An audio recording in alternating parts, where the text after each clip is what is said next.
Welcome back, everyone. We are, as usual, two dudes talking 80s. I'm John. That's my partner in crime, Lewis. Hello.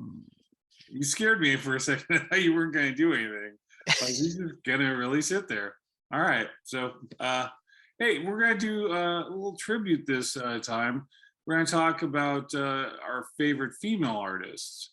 We don't usually give enough credit to the female artists out there, and we thought we'd show them some love, and it's probably well overdue. Lou, you ready? You ready to take this thing off? I am ready to rock. You ready to rock? Then why don't you start us off, my brother?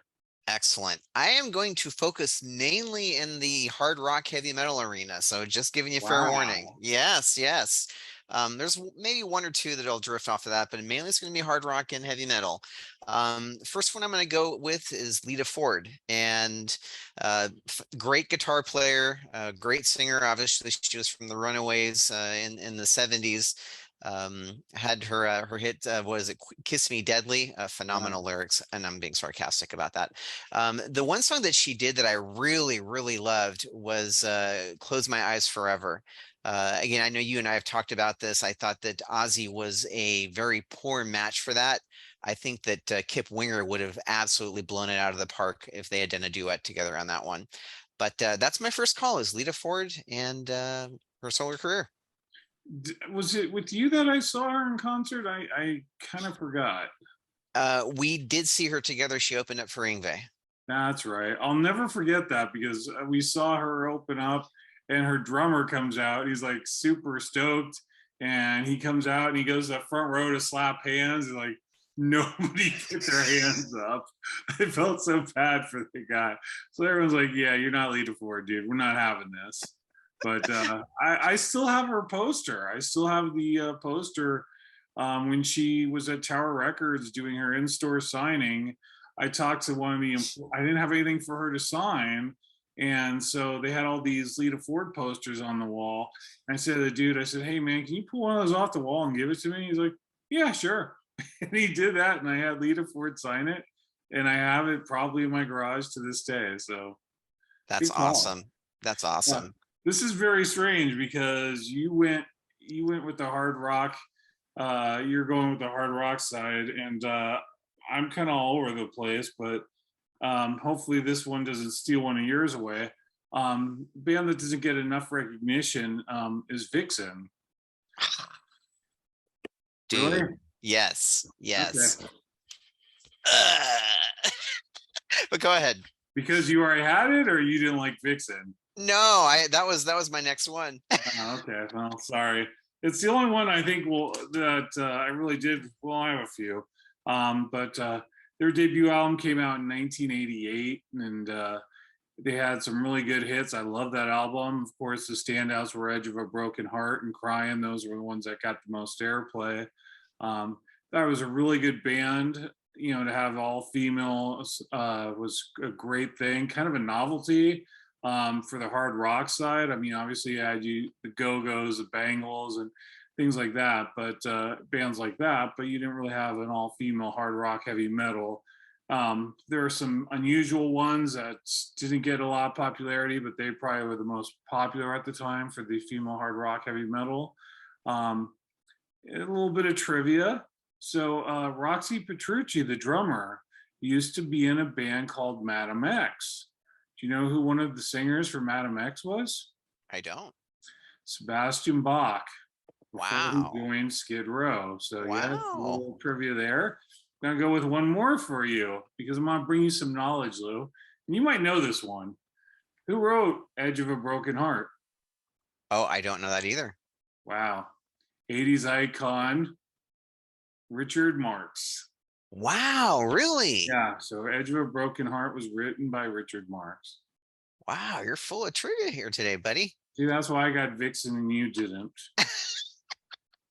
I'm full of something. I don't know if it's I was trivia, gonna I, but I was gonna follow up with that exactly. You're full of something, but I'm full of a lot of things. But yeah, in this case, it is trivia. So anyway, That's Uh, really cool.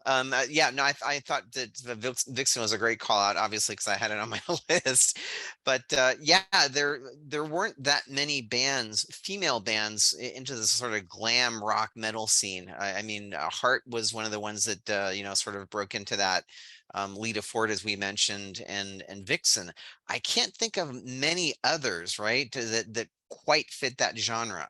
yeah, So there were a few, but probably not well known. I remember, I think it was out of Sweden. There was an all-female metal band called Ice Age, and they had a little bit of a cult following, but obviously they never really hit like Vixen.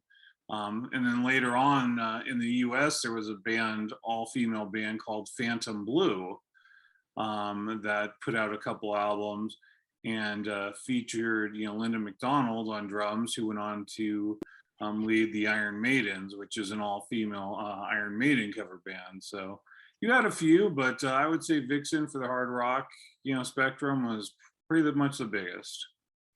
yes, definitely. Definitely. In my opinion, anyway.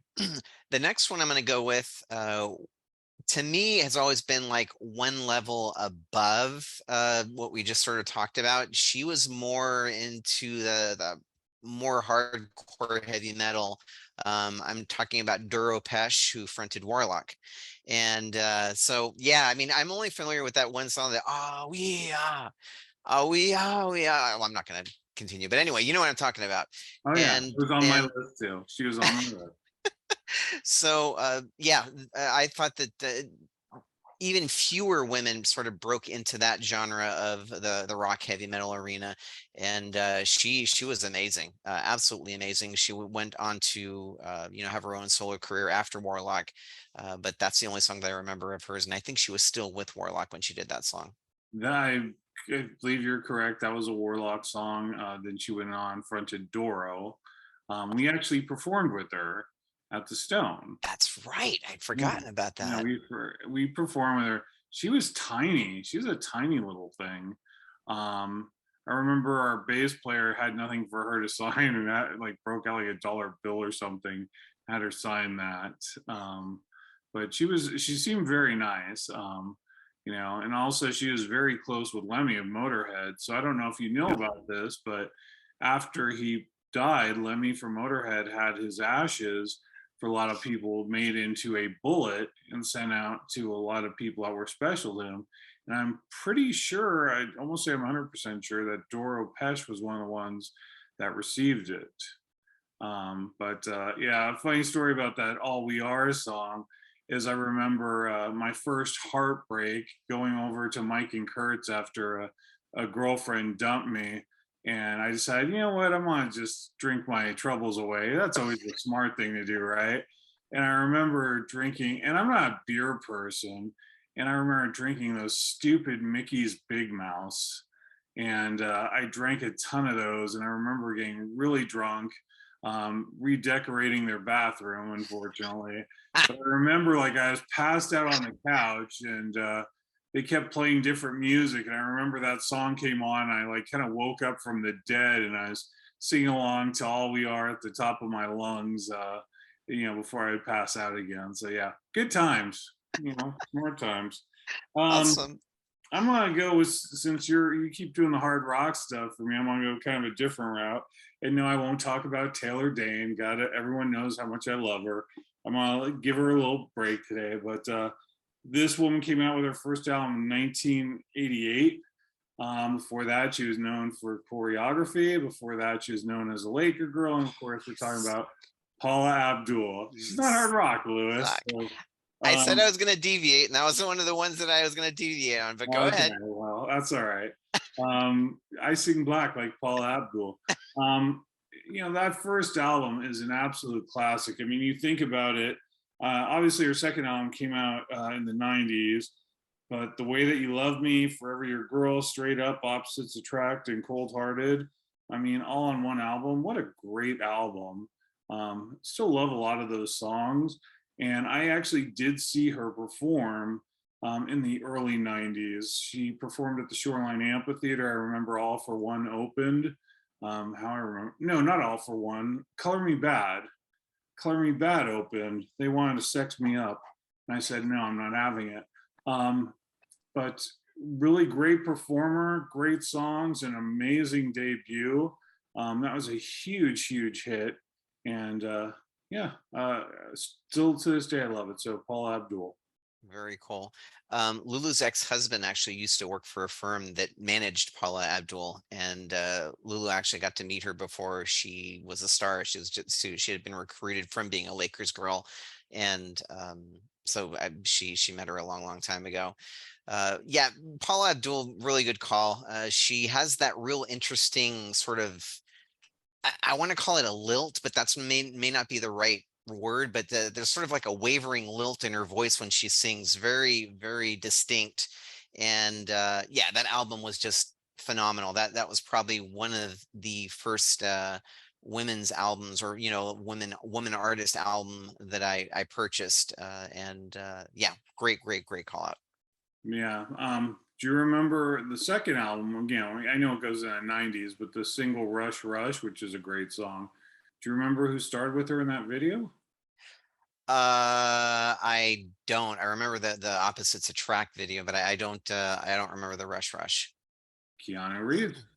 Oh, didn't know that. I'm full of it. Yes, you indeed are full of it. All you, brother. All right, let's see. What's the next one that I've got here on my list? I am going to go. Well, I'm going to deviate from the metal. You already took one of mine anyway. I'm going to go actually with Debbie Gibson. And yeah, I wasn't really into her stuff back in the day, and even now it's still very cutesy bubblegum. But to think that she was like in her like really early to mid teens writing this stuff and performing this stuff, just incredible, right? I mean, she was a star before she was even an adult. Very cool. And her songs, like I said, they've got a very poppy bubblegum character to them. uh Listening to them now, they sort of bring back some nice memories, and I'll not turn her off if she's on the radio. Wow.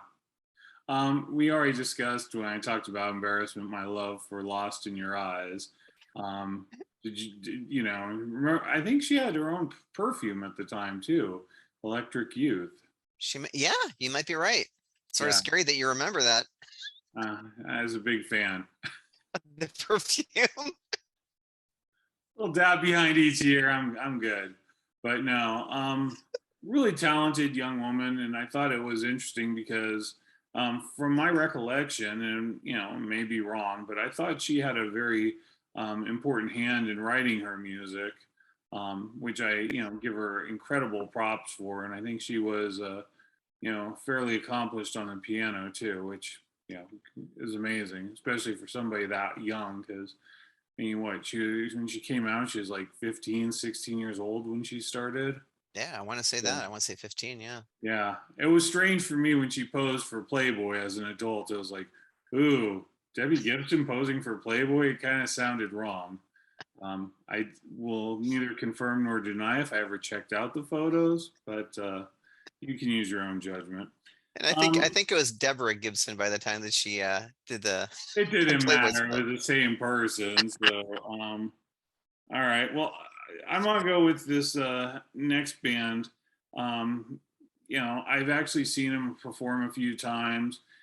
She still sounds amazing. I guess she's like 70, 71. And that's Martha Davis with the Motels. Nice. You think about some of those 80s songs, and I love her voice. You think about Only the Lonely, Suddenly Last Summer, Take the L. I always love Take the L. Take the L out of Lover and it's over. That was actually pretty cool. So yeah, I really love Martha Davis. Um, we saw her perform not that long ago, my wife and I, and she was performing and she kept apologizing. I think she opened for Pat Benatar. Talk about a female 80s, heavyweight championship performance show. And she kept complaining because she said she was feeling sick. And I couldn't tell. I mean, she sounded just as good as she did in the 80s. Her voice was amazing, held up really well. Like I said, she's in her 70s. And If there were a couple times, during the concert, I would just go ahead and close my eyes and listen to her, and it's like, wow, she sounds just like she did on the records in the '80s, which was really incredible. So still a fantastic performer, and a lot of credit to her. Very cool. Yeah, she's got a very, very distinctive voice, and wasn't into her, and even the next artist I'm going to mention, I wasn't into her until I got actually much later on in life, and had to gain an appreciation for their voices. Very, very unique, very distinctive. So the next one I'm going to go with is Chrissy Hines of the Pretenders. And again, very sort of similar voice actually to the lady that you just said from the Motels. Um, I saw the Pretenders not that long ago with Lulu, maybe a couple of years ago. She still sounds amazing. She still just absolutely nails everything, and all their performers that were with her, except for the drummer. I think they were all like newer kids, but yeah, she was off the hook. She was just really good. Yeah, she always had a really, she was one of those ones that had this kind of like tough attitude. She didn't rely a lot on sexuality, which I'm not gonna say, just '80s females, but males too. She was really kind of very plain and basic in her image, and just let her music stand out. But you think about, how great her songs were. I've never had the pleasure of seeing her live. I think I'd love to see her perform. But the one thing I always cracks me up, and it's so strange what sticks with you in your memory is, but I remember, I think I was must have been in high school, like early high school, and had HBO, and I set my alarm for like 2 in the morning or something. So I'd sneak out and watch Lady Chatterley's Slumber or something like that, softcore porn on HBO. And I just remember that my alarm goes off, and it was going off to the Pretenders' Back on the Chain Gangs. That song's always kind of stuck with me and always been a favorite of mine because of that. And it's just really strange how the mind works. But yeah, it's something I always remember. Pretty funny. Yeah. All right. Well, I'm gonna continue. This band, we kind of already mentioned them, but we're gonna talk about Heart, because they did, have very prominent in the '70s. And then you looked, and they go into the '80s, and I think their first album in the '80s was God, Baby Lestrange, and that was kind of a hit. And then they just nosedived. Like I looked at the album output after that, and like the next 2 or 3 albums just did nothing.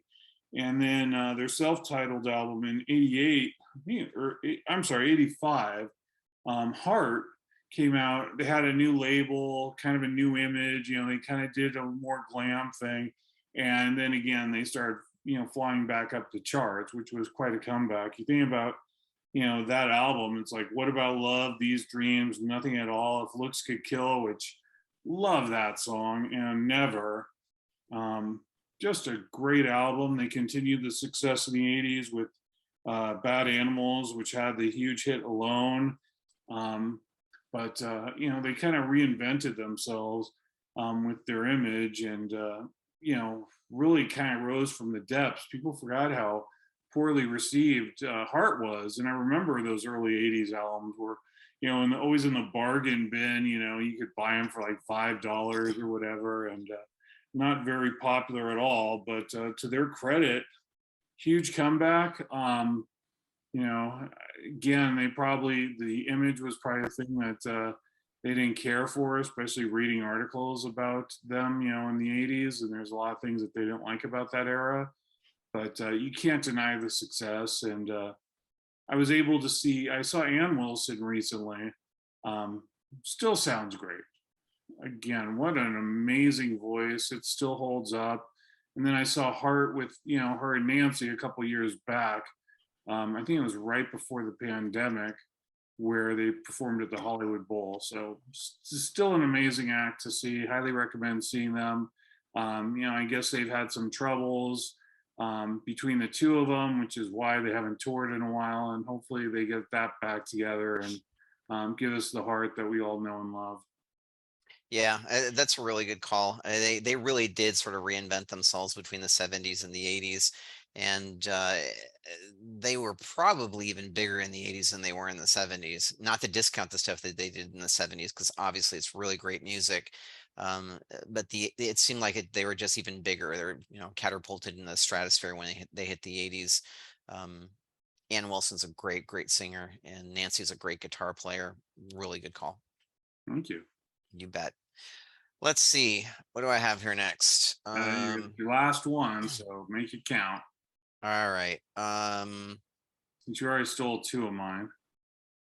Yeah, I was gonna stay on the hard rock track, but you took some of mine. There's one here that I actually don't even remember what songs that they did. But I'll talk about them because I know that you will. Um, and it's a band that you introduced me to, and I thought that they were decent. Girl School. Ah, So again, I don't remember much about them, but I know that you do. So I'll let you talk to them. all right. So it's your pick, and I get to talk about them. There Thank you you, man. go. No, I really enjoyed Girl School. They also did a lot of touring with Motorhead, for English ladies. Can't believe I forgot about them. When we were talking about, an all female hard rock heavy metal band, but I really enjoyed them. Kelly Johnson was their guitar player, and I remember having quite the crush on her back in the days. Um, but unfortunately, the one time I got to see him, or kind of got to see him, um, was they were the opener for the Scorpions Iron Maiden show, and I was dying to see them. And this was the Blackout tour for the Scorpions, Number of the Beast for Iron Maiden, and that was the time I was really stupid and forgot my ticket. Ah. I forgot my ticket, and I was really looking forward to Girl School. So disappointed, and said, okay, whatever. It is what it is. And luckily, I got the ticket, got in, and I think I got like one or two songs from Girl School, which I think it was a song. I used to have their album, but it was called. They had a song called "Yeah Right." I love that song, and it was a really good album. But I'm drawing a blank because I wasn't prepared for it. I didn't know I was going to have to talk about your pick. But, yeah. So I saw two songs of Girl School. So and I think Kelly Johnson, I think, passed away a few years back, sadly, and I think they're still going. Really? They were going pretty. Yeah, I think they still are around. I don't think they never really did anything in America, but I think in Europe they still do perform. So good for them.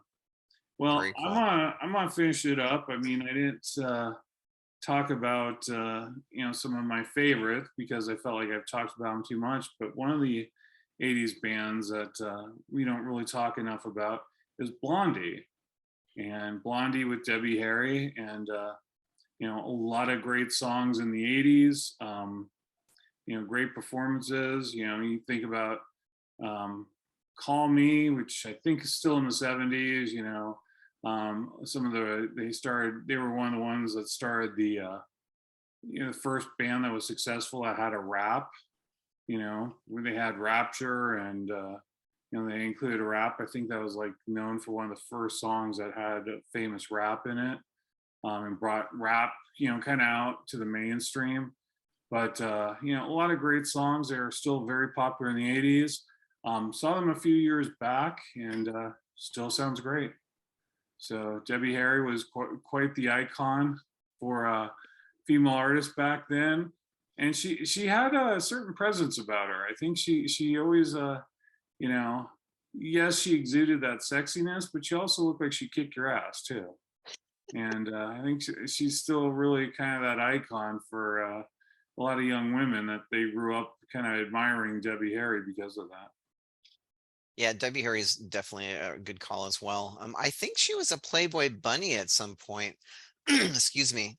And interesting story about her is that from what I read a while back, she at sort of the height of her career left to take care of her husband who was like very ill. I want to say that he had cancer, and sort of just dropped what she was doing to, and said, "My husband's my priority," and was taking care of him. I thought that that was just amazing. That is that I don't know. I thought it's got to be really. I don't even know the word for it. It's love, I guess. It's just to be able to turn your back on the success that you've got to, go and take care of your loved one. Uh, it's really awesome. I think it's really, really cool. Yeah, I wasn't aware of that story, but that's incredibly admirable that she would do something like that. And like you said, it kind of puts the brakes on a very successful career. But at the end of the day, she obviously has her priorities straight, and good for her. She should. So I'm surprised, Lou. I thought I was really there are a lot of females that I left off, like Madonna and Cyndi Lauper, kind of the icons, and I thought for sure you'd be talking about them. So I kind of was going a little different route with this. Yeah, I definitely Madonna's, she was like the queen of the 80s, right? She was huge. So she definitely deserves a call out. I had others here. I had Patti Smythe. What other ones did I have here? Well, Paula Abdul you already took. Um, Quarter Flash. So I Oh, had a I hate myself. I, I loved Quarter Flash. Rindy Ross, mhm, again, what a great voice, saxophone player. I loved Quarter Flash. So, even though I was really in the heavy metal, her voice just always melted me. I loved the stuff they did. yeah, And, they're another band that very on a very small scale, I believe up until recently, they were performing like in the Pacific Northwest, her and her husband. They weren't performing as Quarter Flash, but I think, they performed under Marv and Rindy Ross or Rindy and Ross, whatever. They're still together, husband and wife duo, kind of like Pat nice. Benatar and Neil Giraldo that, weathered all this. But yeah, I'm surprised. I thought you would have hit a lot of the ones like Berlin. I was surprised you didn't talk about the Go Go's, but no, you'll bring up Girl School and throw it to me. So I really wanted to try and go non-mainstream, right? I really wanted to try and call out bands as like people go, hey, oh, that's right, I've forgotten about those, or maybe they never even heard of them, and maybe they do some research. So I tried to stay away from the obvious ones. all right, so we apologize, Joan Jett, Terry Nunn, members of the Go Go's, Pat Benatar, Yep, all of them. Jose. All right, well, we hit some new territory, and that's always a good thing. All right, anything you want to add? No, I think that's it, man. All right. Well, guys, as always, we appreciate it. I think we exhausted, at least we name dropped a bunch of them, but who should we have talked about? Who would you like to have heard more about? Let us know. And as always, we appreciate you guys watching and we appreciate reading your comments. So thank you so much. And Lou, take us out, brother. Peace out. Thank you, guys.